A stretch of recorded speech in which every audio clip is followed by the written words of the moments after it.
And there's a push over at the state capitol to change the way that you can vote by mail here in Utah. A new bill would add an extra step that has some groups trying to pump the brakes on the legislation. Natalie Wattis questioned the sponsor of the bill, and she's joining us live up at the Capitol with more. Natalie. More information on the mail-in ballot in the name of election security.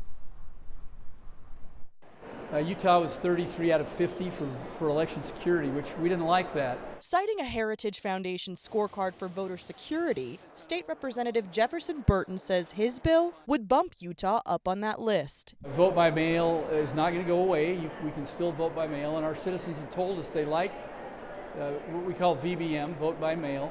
But there will be changes. They're going to have to opt in for it. And the only really change to vote by mail now is going to be that you have to add the last 4 of your driver's license to your voting packet and sign the envelope. Burton says this will allow clerks to make sure people are actually registered voters. And anyone without a driver's license would be able to get a free state ID to use. In no way are we trying to disadvantage voters. That's why we're giving free voter ID. Handicapped people, people with mobility issues can vote electronically.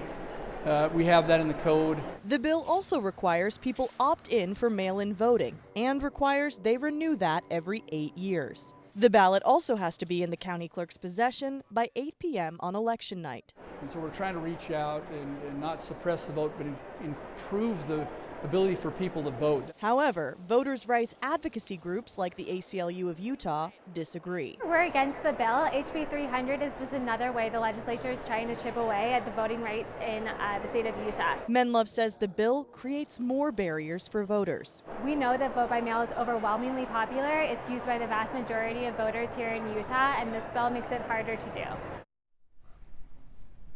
Now, this bill passed the House and is waiting for introduction in the Senate. At the Capitol, Natalie Wattis, KUTV 2 News.